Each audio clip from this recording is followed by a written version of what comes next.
예, 드라마를 참 좋아하시는 할머니 한 분이 계셨는데, 늘 드라마가 나올 때면은 모든 가정사를 다 뒤로 하고 그 드라마에 올인해서 그 드라마의 스토리를 가족들이 모르면은 그 스토리까지도 다 눈에 보는 듯이 설명해주는 그런 할머니가 한 분 계셨습니다. 그래서 드라마를 좋아하다 보니까 가족들도 어떻습니까? 그 드라마 시간에는 함부로 리모컨을 건들지를 못했습니다. 그래서 이제 어린 손녀도 같이 이제 할머니를 따라서 그 드라마를 보게 되어졌는데, 그 제목은 무엇이냐면은 이해와 오해 사이, 뭐 이런 제목이 있었다고 합니다. 이해와 오해 사이, 이런 드라마를 보게 되어졌습니다. 그런데 그 제목이 그 어린 소녀는 어려운지라 이해가 뭐고 오해가 뭔가 잘 이해를 와닿지 않지 않습니까? 어린 소녀가. 그래서 할머니께 물었습니다. 소녀가, 할머니, 이해와 오해 사이라고 했는데 이해와 오해 사이가 뭐냐? 이렇게 물어봤습니다. 그때 할머니가 대답하는 말이 어떤 말이었냐면, 이해와 오해 사이에는 그 뭔 뜻이냐면은 그것은 삼해와 사해가 있어, 이렇게 말을 했다고 합니다. 뭔 뜻인지 모르세요? 네, 맞아. 그 뜻이에요. 참 이렇게 어리석은 말 같지만은 명답을 좀 말했던 것 같습니다만은, 어찌됐든 이해와 오해 사이에는 삼해와 사해가 숨어 있는 것이 아니라 수많은 거짓된 정보가 있고 잘못된 그 관점이 있고 또 잘못된 경험들이 뒤섞여 있음으로 인해서 말씀 안에서 오해를 넘어서서 이해의 빛으로 나와 나 자신과 또 남을 바로 해석하면서 그 빛 아래로 온전한 믿음의 삶을, 또 성숙한 삶을 살기를 원합니다. 아멘. 자, 오늘 말씀해 보자면은 신앙에 있어서도 오해가 많습니다. 그래서 오늘 우리는 신앙에 오해하는 것들이 무엇일까요? 그것을 단적으로 보여주는 이야기가 오늘 포도원의 악한 농부들의 비유입니다. 여러분들 여기 보자면 어떤 주인이 어떻습니까? 포도원을 짓고 또 망대를 짓고 포도주 틀을 짜는 그 틀을 만들어 놓고 사람들에게 세를 주고 타국에 갈제, 이렇게 나옵니다. 오늘 이 말씀을 통해서 오늘 본문에 보자면 바리새인과 서기관들과 종교 지도자들을 향하여서 무슨 권세로 이런 일을 하였느냐라고 그들이 물었을 때 나온 대답입니다만은, 우리 역시도 어떻습니까? 우리의 삶 가운데서 이렇게 오해하는 것 가운데 가장 큰 오해가 무엇이냐면, 우리 인생, 우리 스스로 산다라고 생각합니다. 우리 인생은 어떻습니까? 하나님께서 정말 창조의 그 섭리 가운데 우리에게 생명을 허락하여 주시고, 이 땅에 어떻습니까? 그냥 내 스스로 태어난 것 같지만 하나님의 은혜와 그 생명의 빛으로 오늘 우리에게 생명을 주셔서 이 땅에 살아갈 때 어떻습니까? 그 생명을 새로 주셔서 잠깐 살아갈 때 어떻습니까? 영원히 사는 것이 아니라 그 새를 주셨고 생명과 가족과 그 모든 것들을 다 덤으로 주셨고 언젠가는 계산할 날이 있다는 사실입니다. 그럼에도 불구하고 인간은 어떻습니까? 이것을 항상 착각하는 것이 뭐냐면, 영원히 내가 사는 것처럼, 또 내게 주어진 그 모든 것들이 영원히 나의 소유인 것처럼 착각하고 산다는 것이죠. 그래서 예수님께서 이 악한 포도원의 농부들의 비유를 통하여서 어떻습니까? 그 오해를 지금 말을 해주고 있습니다. 이스라엘 사람의 종교 지도자들 역시도 어떻습니까? 역시도 그들의 역사가 어떻습니까? 하나님을 공경하며 하나님을 경외하며 살아가는 것이 아니라, 하나님이 수많은 선지자를 통해서 경고하시고 따지시고 책망하셨음에도 불구하고 그 모든 종들을 때려 죽이고 핍박하고, 그리고 또 나중에는 어떻습니까? 그 아들마저도 아들은 공경하리라 라고 말을 했는데 그 아들마저도 때려 죽인 그 역사가 이스라엘의 역사였습니다. 우리 역시도 어떻습니까? 정말 역사 속에서 우리의 삶을 살아오면서 오랜 간섭처럼 굳어버리는 우리의 전통이 있고 또 집단과 무리의 규약으로 정해진 그런 어떤 룰이 있어서 그것이 신앙인 양 오늘 우리는 착각하며 살아가는 경우도 많이 있습니다. 여러분들 오늘 우리는 우리의 신앙생활 가운데 하나님의 말씀만이 우리의 원리요 하나님의 말씀만이 우리의 정확한 확실한 사실을 우리는 깨닫고 항상 이 말씀에 비추어서 나와 내 신앙을 점검할 수 있는 귀한 은혜가 있기를 주의 이름으로 축복합니다. 그렇지 않으면 그 신앙마저도 오해하며 살아갈 수 있다는 사실이죠. 그래서 여기 보자면 바리새인들과 헤롯 당이 어떻습니까? 헤롯 당들이 이 결코 하나 되어질 수 없는 사람들입니다. 바리새인들은 종교 지도자들이었고 헤롯 당들은 어떤가 정치 집단들이었어요. 그런데 이들이 예수님을 시험하기 위해서 와서 합작하여서 내민 카드가 뭐냐면 첫째는 가이사에게 세금을 바쳐야 합니까? 바치지 말아야 합니까? 이 어려운 질문을 어떻습니까? 예수님을 시험하기 위해서 딱 내밀었습니다. 그때 예수님께서 그들의 시각심을 보시고 라고 말을 해주고 있습니다. 너에게 돈이 있지 않느냐? 그 동전을 한번 내놔봐라. 그러면 그 동전은 어떻습니까? 그 당시 로마 식민지 치하였기 때문에 그 데나리온에는 어떻습니까? 누구의 형상에 새겨져 있냐면은 가이사 아구스토의 형상에 새겨져 있습니다. 그럼 누구의 형상이냐? 가이사의 것입니다. 그렇다. 가이사의 것은 가이사의 것. 가이사에게 또 하나님의 것은 하나님께 드려야 할지니라 라고 현명하게 그 말씀을 하신 것을 보게 되어집니다. 그리고 사두개인들이 와서 또 하는 말들이 그들의 오해는 무엇이냐면은 이 사두개인들은 제사장 가문들의 사람들이었는데도 불구하고 그들은 모세오경 외에는 믿지를 않습니다.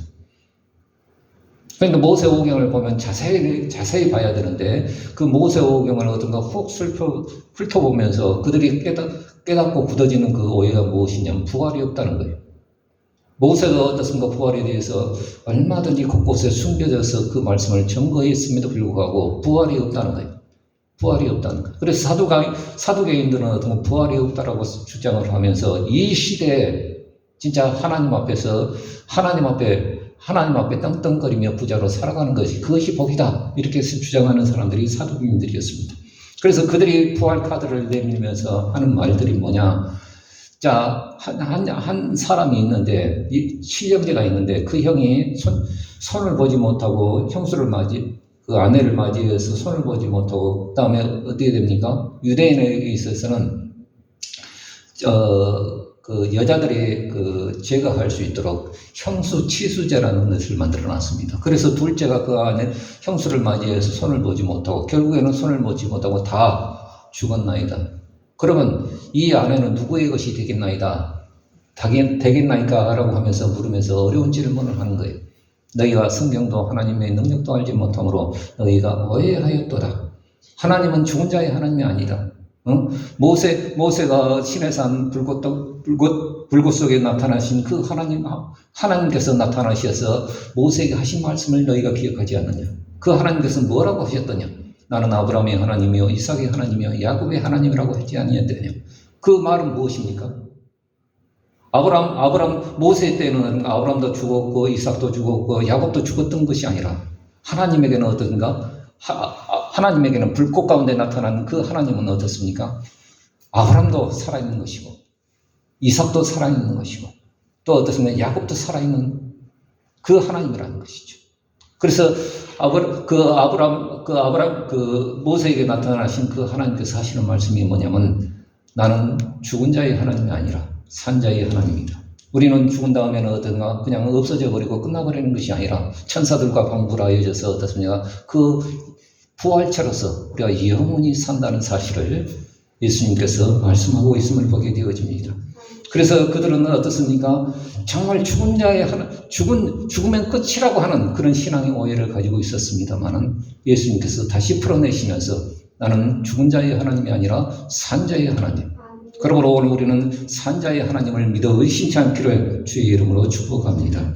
그리고 서기관들이 나와서 어떤가 서기관들은 필사를 하기 때문에 성경에 1.1획도 틀리지 않냐고 그것을 어떻습니까?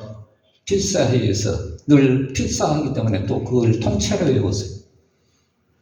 그런데 서기관들이 늘 늘 어떤가 성경 모세오경을 볼 때 613가지의 계명이 수많은 계명들이 있는데 그 계명 가운데 가장 큰 계명이 무엇인가 놓고 그들은 어떻습니까? 옥신각신하고 있었어요. 이 계명이 더 크다. 안식일을 지키는 것이 더 큰 계명이다. 뭐 이 계명이 크다. 막 이렇게 싸우고 있었어요. 그런데 어떻습니까? 예수님께서 하시는 말씀이 딱 잘라서 하시는 말씀이 신명기의 말씀을 통해서 주 너의 하나님을 마음을 다하고 뜻을 다하고 성품을 다하고 목숨을 다하여 주 너의 하나님을 사랑하라. 이것이 첫째되는 계명이요. 둘째는 그와 같으니 내 이웃을 내 몸과 같이 사랑하라. 이 말씀 계명이니라 라고 말을 합니다. 세계와의 그 말을 듣고 어떻습니까? 옳소이다. 그리고 하나님께서 그 선지자의 말씀을 통해서 하나님께서 어떻습니까? 번제나 제물로 드리는 그런 것보다도 하나님을 진실로 사랑하고 형제를 사랑하는 것이 더 큰 계명인 것을 우리는 아나이다. 그러니까 어떻습니까? 예수님께서 어떻습니까? 너가 하나님의 나라에 멀지 않도다 이렇게 칭찬해 주는 것을 보게 되어집니다. 그러나 어떻습니까? 그러나 또 어떤 이 서기관들의 명점이 무엇이냐면 메시아를 어떻습니까? 다윗의 자손으로 믿고 있지만 그분이 근본 하나님이신 것을 알지 못하여. 그래서 시편 110편에 나와 있는 말씀처럼 어떻습니까? 내 주께서 내 주에게 어떤가 모든 원수들이 발등상 아래 엎드려 기대하지 너는 내 옆에 있으라는 그 말씀을 예언을 했던 것처럼 다윗이 그 메시아를 향하여서 내 주라고 고백했듯이 그렇다고 한다면 그 메시아가 그리스도가 다윗의 자손이겠느냐 이렇게 묻습니다. 그래서 한 말씀도 그들은 대답하지를 못하는 겁니다. 다시 말해서 하나님의 아들이신 예수 그리스도는 하나님의 근본이요 또 하나님이시라는 사실을 말씀해주고 있음을 보게 되어집니다. 이만큼 어떻습니까? 신앙의 오해를 가지고 있고 신앙의 그릇된 해석을 가지고 있으면 모든 게 틀리게 되어 있습니다. 그래서 종교 지도자들은 어떻습니까? 그런 틀린 오해를 통해서 하나님을 열심히 섬긴다고 하지만은 결국에는 어떻습니까? 그것이 근본 하나님께 보여지는 그런 경건의 능력으로 나타나는 것이 아니라 그릇된 것이고 틀린 것이기에 어떤가 하나님 앞에 보이기 위한 신앙이 아니라 사람 앞에 보이는 신앙으로 변질되어 있었다는 것이죠. 그래서 종교 지도자들의 모습들을 고발을 할 때 예수님께서 하시는 말씀이 뭡니까? 그들은 어떻습니까? 서기관들과 종교 지도자들은 긴 옷을 입고 시당먹이에 어떤 상석을 차지하며 어떻습니까? 잔치집에 가서 어떤가 상자에 탁 찾아야 해서 거드름을 피우며 자기의 경건의 능력을 드러내려고 하는 그런 모습들, 사람에게 보이려는 그런 모습들, 하나님 앞에, 주님 앞에는 다 것이라는 사실을 예수님께서 말씀해 주시고 있습니다. 오히려 어떻습니까? 예수님께서는 성전에서 그 여인의 뜰에서 헌금통에 두렙돈이라고 하면은 큰 금액이 아니에요. 하루에 생활비 전부로 한다면은 적어도 한 3, 4천 원 정도밖에 안 되어지는 그런 돈이에요.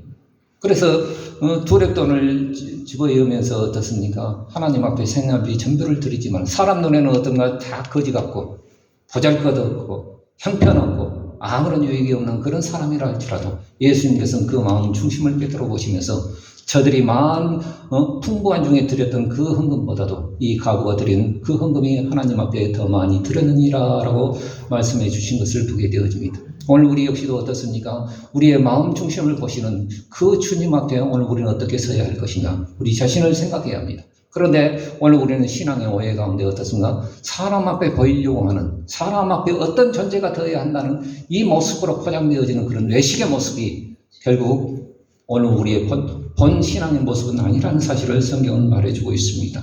그러므로 오늘 우리는 어떻습니까? 이런 성경도 하나님의 능력도 알지 못하여 신앙을 크게 오해하는 사람들은 어떤가? 결국에는 하나님을 믿고 예수님을 믿는 것 같이 보여질지 모르지만은 그 마음 중심에 하나님이 아니 계심으로 예수님도 거부하고 신앙이 하나님 앞의 중심이 아니라 사람 앞에 칭찬받기 위한 지식 또 외식뿐인 것을 이 말씀을 통해서 우리는 깨닫게 되어집니다. 그러므로 오늘 우리는 나는 그 하나님 앞에 이 신앙이 진짜 바른 신앙인가 우리 자신들을 잘 점검할 수 있는 귀한 은혜가 있기를 주의 이름으로 축원드립니다. 또한 우리 역시도 어떻습니까? 신학적인 오해가 있을 수 있어요. 욥기서에 보자면 욥기 8장에 보자면 우리가 하나님을 아는 지식이 신학인데 그 하나님을 안다 하면서도 하나님을 틀리게 알고 오해하면은 어떻습니까? 바른 해석을 하지도 못할 뿐만 아니라 다른 사람에 대해서도 함부로 정죄하고 판단해서 틀린 해석을 할 수 있다는 사실을 우리는 기억해야 합니다. 여기에 보자면 이제 두 번째 타자로 나온 사람이 어떤가? 소아 사람 빌닷이었죠. 그 첫 번째 엘리바스가 나오는데 이 사람은 어떤가 연장자였고 또 신비적인 경험이 있어서 신비적인 경험 속에서 나오는 자기의 어떻습니까? 지식을 말을 했다고 한다면 소아 사람 빌닷은 어떻습니까? 옛 지식과 학문의 근거에서 욥을 정죄하고 판단하고 있습니다. 그래서 하나님이 어찌 심판과 공의를 굳게 하시겠느냐? 하나님 절대 그 심판과 공의를 굳게 하시는 분이 아니시다. 그런데 지금 네가 고난을 당하고 있는 것, 그건 너의 죄뿐만 아니라 네 자녀들의 죄 때문에 그렇게 되었다라고 말을 합니다. 오늘 우리는 함부로 판단을 하면서 어떻습니까? 그 집안에 어떻습니까? 오관칠구가 있으면 어떻습니까? 반드시 죄가 있을 거야. 네가 죄가 없다고 한다면 네 자녀, 네 새끼들의 죄가 있을 거야. 이렇게 판단하지 않습니까? 우리는 똑같아요. 지금 빌닷도 그런 관점으로 욥을 정죄하고 있다는 사실입니다. 그러면서 어떻습니까? 빌닷이 곤면하면서 좀 욥에게 힘을 실어주고자 하는 말이 뭐예요? 오늘 본문에 우리 잘 아시는 말씀 가운데 하나가 7절입니다. 내 시작은 미약하였으나 내 나중은 창대하리라. 그래서 어떤 새로 사업을 개업하시는 그 집에 옛날에는 액자를 많이 선물을 했는데 이 말씀이 과연 톱으로 쓰여졌던 그 말씀이었습니다. 근데 이 말씀이 과연 진리일까요? 이 말씀은 어떤가 가장 오해하는 요절이에요. 빌닷이 어떻습니까? 고지식한 헛소리로서 사업 번창을 바라는 그냥 헛소리일 뿐이 이것을 오늘 우리는 어떻습니까? 이 요절 하나만 딱 떼어놓고 어떤가? 내 시작은 미약하였으나 내 나중은 창대하리로다. 그거에 오늘 우리는 아멘하지 않습니다. 그리고 어떻습니까? 빌닷은 하는 말이 선조들의 지혜를 언급을 하면서 그 어떻습니까? 선조들의 지혜를 배우고 깨닫고 우리가 찾아야 한다라고 말을 해주고 있습니다. 과연 자녀들의 지혜 때문이었습니까? 욥기서에 보자면, 욥기 1장에 보자면 욥의 행사가 나오는데 그 평소에 행하는 모습들이 나오는데 욥기 1장 5절에 보자면 그 잔칫날이 지나면 욥이 자녀들을 불러다가 잔칫날이 끝나고 나서는 그들을 불러다가 성결케 하되 아침에 일찍 일어나서 그들의 명수대로 하나님 앞에 번제를 드렸으니 이는 욥이 속으로 말을 하기를 뭐라고 말합니까? 혹시 내 아들들이 죄를 범하여 마음으로 하나님을 배반하였을까 염려함이라. 욥의 행사가 항상 이러하였더라라고 말을 해주고 있습니다. 자녀들이 죄를 지은 것이 아니에요. 그러면 오늘 우리는 어떤가? 우리가 자녀들을 볼 때 말 안 듣는 자녀가 있으면 그 집안은 풍지박산이 되어야 하는 것이 하나님의 공식이어야 합니다. 그런데 그것이 아니라는 것이죠. 그래서 빌닷의 논증은 하나님의 사랑이 없는 인간의 음보의 논리일 뿐입니다. 왕털이 이렇게 갈대 같은 것들이 어떻습니까? 진벌에서 나지 않냐며, 갈대가 물 없이 자라는 것을 보지 못하였느냐? 이렇게 말을 하고 있습니다. 다시 말해서 원인 없는 결과가 없다는 거예요. 네가 고난을 당한 건 네 죄 때문이고 네 새끼들이 죄다 이렇게 딱 지적하고 있습니다. 과연 그럴까요? 그렇지 않을 경우도 많이 있다는 사실을 우리는 알아야 합니다. 사람의 마음이 아니라 현재의 결과치로만 상대방을 판단하고 정죄한다는 거예요. 어떤 자들이 하나님 앞에 그 신앙, 하나님을 아는 지식이 오해하고 그릇된 모습을 가지고 있다고 한다면 함부로 정죄하고 함부로 판단하고 또 틀린 해석을 한다는 거예요. 내 시작은 미약하였으나 내 나중은 창대하리라.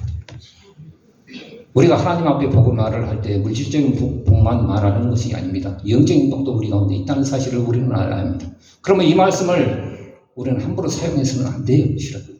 빌닷이 자기의 고지식한 성경적인 하나님에 대한 지식을 어떤가 말한 것 뿐이에요. 그 헛소리 뿐이죠. 그래서 틀린 적용만을 오늘 우리는 주장하고 있다는 것입니다. 그렇다고 한다면 오늘 우리의 믿음은 어떤 믿음이 되어야 할까요?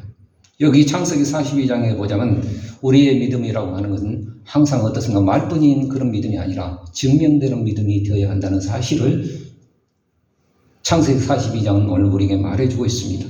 7년 풍년 뒤에 요셉의 말대로 그 흉년이 거듭되어집니다. 그 애국뿐만 아니라 중군동 전체가 다 대기근으로 몸살을 앓던 그런 때였어요. 그래서 애굽의 가나안에 있었던 야곱의 가정도 어떻습니까? 다 죽어가는 판에 애굽에 어떻습니까? 양식이 있다는 소문을 듣고 야곱이 그 여러 아들을 보내면서 어떻습니까? 양식을 사가라.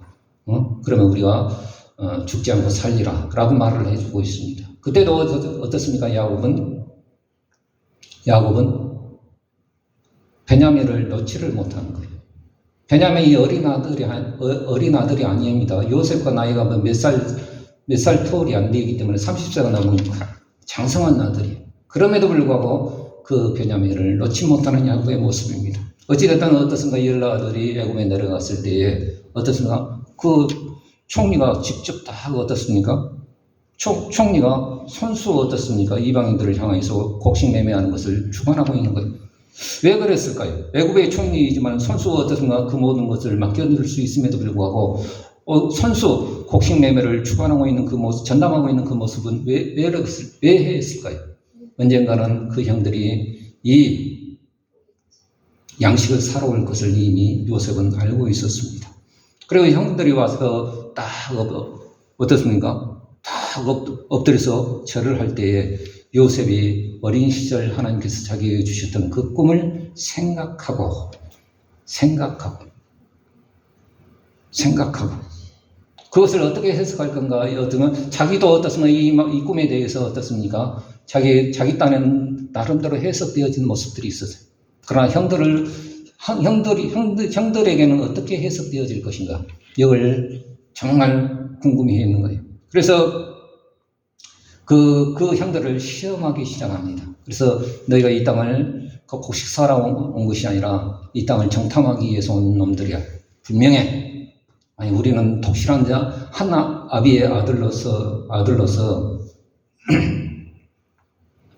말자는 아비와 함께 있고 그 하나는 없어졌나이다. 이렇게 말을 하면서 어떤가 자초지정을 말을 하죠. 그리고 우리는 그렇게 속이는 사람들이 아니라 독실한 한 아비의 아들들입니다. 이렇게 말을 합니다. 그때 요셉이 하는 말이 뭐라고 말하느냐? 너희는 그래도 이 땅을 탐지하기 위해서 온 정탐꾼들이야 라고 말을 해주고 있습니다. 그래서 잡아놓고 어떻습니까? 3일간 구속시키면서 하는 말이 그 9은 묶여 있으면서 하나를 풀어서 어떻습니까? 너희 아비 집에 말째 아우를 데리고 오라는 거예요. 3일간 구속되어 있다 보니까 형제들이 어떻습니까? 네가 가니 내가 가니 하면서 막 싸우는 거예요. 3일 후에 어떻습니까? 요셉이 다시금 대화를 하면서 사는 방법이 있는데 9은 아비 집에 가고 하나만 딱 묵혀두면 너희 살 방법이 있을 것이다. 이렇게 말을 합니다. 그때 그들이 좋아하죠. 일단 9명은 사니까. 그래서 이제 말제아우를 데려오라는 그 말을 하면서 요셉이 잠깐 그냥 스쳐가는 말로 말하는 것이 나는 하나님을 경외하는 사람이다. 이렇게 말을 합니다. 여러분들 야곱 가정에서 하나님은 제껴진 존재였어요. 아니 아비 야곱이 형식적으로는 제단을 쌓고 하나님 앞에 경외하며 제사를 드린 것은 그들이 마지못해서 드려진 그 모습이었지만은 그러나 그들의 마음속에는 하나님이 아니 계셨습니다.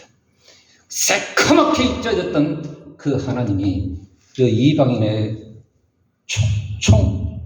총리 대신이 그러니까 그 입가에서 하나님의 이름이 거명되고 있다는 사실입니다. 그때야 어떻습니까? 하나님의 이름을 다시금 새까맣게 잊었던 그 하나님을 기억하고 그들의 양심이 어떤가 다 녹화가 되어지는 거예요. 그리고 어떻습니까? 또 그들의 얘기를 들어보니까 통역을 놓고 이렇게 옥신각신하면서 이렇게 하는 일들을 보니까 제일 큰 형이었던 장자였던 누벤이 하는 말이 누벤이 우리가 어린 시절에 그 요셉을 팔아버린 울며 어떻습니까? 애걸복걸하던 그 요셉을 물리치고 우리가 팔아버렸지 않느냐. 그 핏값이 우리에게 있는 것 아니냐. 내가 팔지 말려고 그 생명을 구원하자고 했던 건 너희가 알지 않느냐. 라고 하면서 서로 막 이렇게 옥신각신하는 그 모습을 볼 때 요셉이 어떻습니까? 요셉이 그 마음에 어떻습니까? 울 곳을 찾아서 이렇게 울러 가는 거예요. 그 모습을 볼 때. 자기도 어딘가 30년의 세월들이 다 흘러갔지만은 자기도 변했지만은 형들도 변했다는 사실을 그때 직감하게 되어집니다. 그리고 어떻습니까? 자기 큰형이었던 누우면은 자기의 어떻습니까? 자기를 살리기 위해서 그렇게 힘썼다는 사실을 알고 둘째 형이었던 시므온을 담보 삼고 보내지만은 또 시험이 있는데 자루를 열어보니까 나귀들에게 어떤 여관에서 이렇게 나귀들에게 그 곡물을 먹이기 위해서 이렇게 보리자루를 열어보니까 그 속에 갖고 갔던 돈이 그대로 고스란히 있는 거예요. 그때 어떤 이들이 어떻습니까? 잘됐다 이렇게 말하는 것이 아니라 하나님이 왜 우리를 이렇게 시험하시는가? 하나님 중심으로 붙드는 생각하고 있음을 보게 되어집니다. 그래서 아버지께 가서 자초지정을 말을 했지만 아버지는 절대 그 말죄아우였던 베냐민을 내놓지를 않습니다. 첫째 형이었던 누벤이 가서 어떻든가 내 두 아들들을 어떤가 목숨을 담보하고 어떻습니까? 아버지요. 내가 책임지겠습니다. 우리가 이거 가지 아니하면 다 죽습니다. 누벤이 첫째 아들이 그렇게 말을 했음에도 불구하고 야곱은 그 아들을 내놓지를 못합니다. 왜요? 누벤은 어떻습니까? 이미 자기 그 척이었던 비라를 강간했던 그 전쟁이 있어서 그 말에 대해서 불신하게 되어집니다. 나중에 창세기 43장에 보자면 유다란 네 번째 아들이 어떻습니까? 똑같은 말이에요. 응? 내 목숨을 담보하며 베냐민을 담보하러 내가 책임지겠습니다. 어떤 말들이 말이 중요한 것이 아니라 말하는 사람이 중요한 거예요. 결국 유다의 말이 어떻습니까? 유다는 어떻습니까? 동병상련의 아픔이 있었어요. 응? 첫째, 둘째 아들을 잃어버리고 며느리야 원치 않게 어떻습니까? 잠자리를 해가지고 어떻습니까? 아들을 낳았는데 자기 아들이란 말에 베레스와 세레를 낳고 쌍생아를 낳고 자기 아들이란 말해야 될지 자기 손자라 말해야 할 그 아픔을 가지면서 아버지께로 돌아와서 어떤가 그 집안에 어떤가 중요한 일들을 처리하는 그 삶으로 어떤가 유다가 변모해 있었습니다. 그러면 오늘 우리가 말 잘하는 것이 중요한 것이 아니라 그 말하는 사람의 인격이 중요한 겁니다. 할렐루야. 결국 어떤 이것으로 인해서 어떻습니까? 이것으로 인해서 설득되어지는데 오늘 우리는 증명되어진 믿음은 어떤 것인가? 로마서 12장의 말씀을 통해서 우리는 깨닫게 되어지는데 구원받은 성도는 예수 그리스도 안에서 구약의 동물의 제사가 아닌 우리의 몸을 하나님이 기뻐 받으실 만한 산제사로 드려야 한다라고 바울은 말해주고 있습니다. 여러분 오늘 우리는 어떤 존재입니까? 베드로전서 2장 9절을 잘 아시는 말씀처럼 우리는 왕같은 제사장인데 그 왕같은 제사장은 어떤 뜻이냐? 우리 베드로전서 2장 5절의 말씀 한번 같이 읽어봅시다. 시작. 너희도 산돌같이 신령한 집으로 세워지고 예수 그리스도로 말미암아 하나님이 기쁘시게 받으실 신령한 제사를 드릴 거룩한 제사장이 될지니라. 오늘 우리는 왕같은 제사장인데 우리의 삶을 하나님이 기뻐 받으실 만한 어떻습니까? 신령한 제사를 드릴 그런 거룩한 제사장으로 우리를 불러내셨다는 사실을 우리는 깨달아야 합니다. 그러므로 오늘 우리는 하나님의 선하시고 기뻐하시고 온전한 뜻이 무엇인지 분별하고 이해해야 합니다. 오해하지 말아야 돼요. 오늘 우리가 신앙생활을 할 때 어떻습니까? 하나님의 말씀을 제쳐놓고 나는 하나님 앞에 그래도 나름대로 신앙생활을 열심히 한다고 말을 해요. 그런데 성경의 내용과 그 하나님의 마음 앞에 신앙생활을 점검해 볼 때 과연 제대로 하고 있는가? 우리 자신들을 점검해 봐야 합니다. 오해하지 말고 이해해야 합니다. 하나님의 선하시고 기뻐하시고 온전한 뜻이 무엇인지 이해하고 분별하라고 했잖아요. 그렇다고 한다면 그 뜻은 무엇이겠습니까? 그 뜻은 12장에 장구하게 나옵니다만 두 가지를 말해 볼 수 있습니다. 첫째는 믿음의 분량대로, 두 번째는 부지런히라는 말로 대변해 볼 수 있습니다. 다시 말해서 자기 자신을 어떻습니까? 과대평가해서 어떻습니까? 교만하지 말라는 거예요. 초대교회 가운데는 어떤 예언하는 사람들도 있고 봉사하는 사람들도 있고 가르치는 사람들도 있고 여러 지체의 모습으로 주의 몸된 교회를 섬겨가는 사람들이 있었습니다. 특히 예언하는 사람들은 대접을 잘 받았겠죠. 귀신같이 맞히니까. 그럼에도 불구하고 예언한 자들을 향하여 바울이 하는 말이 예언한 자들은 믿음의 분수대로 마땅히 그 이상의 생각을 품지 말고 믿음의 분수대로 하는 거예요. 가르치는 자는 가르치는 자들. 자기를 과대평가하지 말라는 거예요. 그래서 교만 떨 사람 공동체가 어떻습니까? 이역을 당하는 것이 뭐냐면 교만 따라서 어떤 공동체가 무너지는 거예요. 그러므로 오늘 우리는 마땅히 그 이상의 생각을 품지 말고 항상 나에게 주어진 그 은사와 그 책무를 우리는 믿음으로 잘 감당할 수 있는 귀한 은혜가 있기를 원합니다. 또한 가소방케하에서 어떻습니까? 나태하지 말라는 거예요. 나태하지 말라는 거예요. 예를 들면 오늘 우리는 신앙생활 가운데 어떤 우리를 정말 산제사로 드릴 하나님이 기쁘게 받으실 만한 신령한 제사를 드릴 거룩한 제사장으로 우리를 불러내셨어요. 그런데 오늘 우리 스스로 우리를 생각할 때 나 같은 것이 아니에요. 열심을 품고 뜻을 모아서 하나님 앞에 귀한 것들 힘을 다하여서 어떻습니까? 적극적으로 그 일을 감당하라고 오늘 우리 사도 바울은 오늘 우리에게 말해주고 있습니다. 그러므로 오늘 우리는 어떻습니까? 우리의 삶 가운데서 진짜 하나님이 기쁘시게 받을 만한 그런 산제사가 어떤 것인가? 우리 히브리서 말씀 한번 같이 읽어보십시다. 제가 이빨로 혀를 이렇게 음식을 씹다가 이렇게 찝혀갖고 좀 발음이 잘 안 됩니다. 여러분들 이해하시기 바랍니다.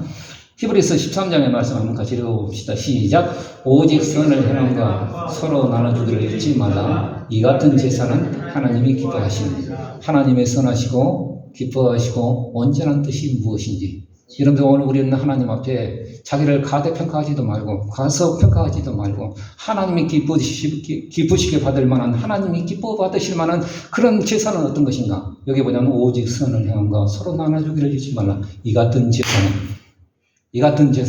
하나님이 기뻐하시느니라 라고 말을 해주고 있습니다. 그러므로 오늘 우리는 우리의 삶 가운데서 거룩한 제사장으로 우리를 불러내신 그 하나님의 은혜 앞에 오늘 우리는 어떤가 하나님 앞에 신령한 은사들이 오늘 우리 가운데 있을 수도 있어요.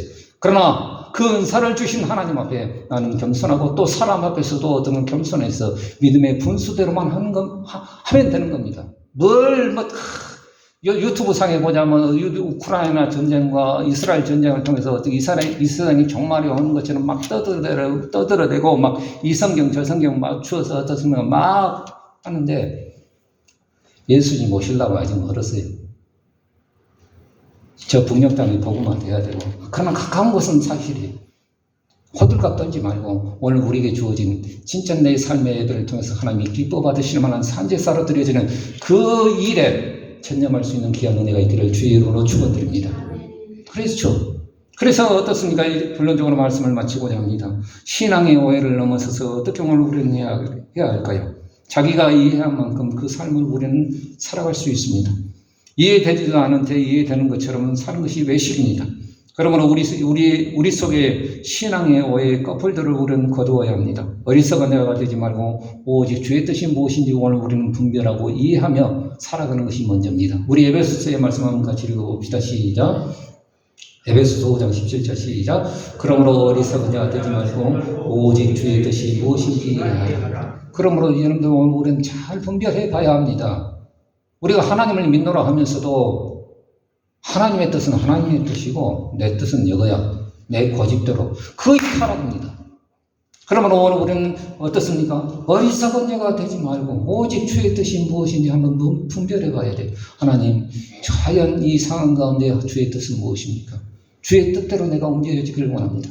내 삶을 통해서 헌신과 봉사가 있기를 원하신다 한다면 내가 능히 열심을 품고 그 일들을 하겠습니다. 이것이 어떻습니까? 거룩한 제사장의 모습이에요. 그렇죠. 그래서 오늘 우리는 어떻습니까? 우리가 삶의 변화 없이 차가운 신앙의 지식은 자신과 남을 정죄하고 병들게 만듭니다. 그러므로 신앙의 진실함이 삶으로 증명되어지기를 기대하며 우리는 살아야 합니다. 야고보 사도가 말을 했던 것이 어떤 것이었습니까? 혹이 가로되 너는 믿음이 있고 나는 행함이 있으니 행함이 없는 내 믿음을 내게 보여봐라. 나는 어떻습니까? 행함으로 내 믿음을 보이리라 라고 말씀하십니다.